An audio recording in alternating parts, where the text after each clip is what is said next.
Admiro tu valentía y tu valor, pero lo que estás planteando es una misión suicida. Sara, piensa en tu hijo, por favor. Salvador te necesita.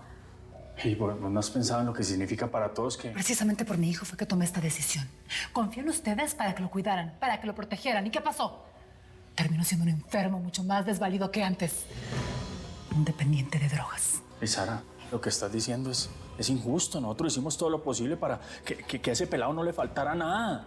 Mientras tú estuviste en la cárcel, yo lo cuidé como si fuera mi propio hijo. ¿Cómo puedes ser tan cruel?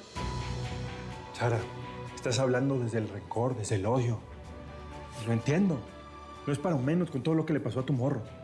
Pero pues, este negocio no respeta edades. Y la muerte está cercana en este business siempre. Lo que siempre dice mi padrino es cierto.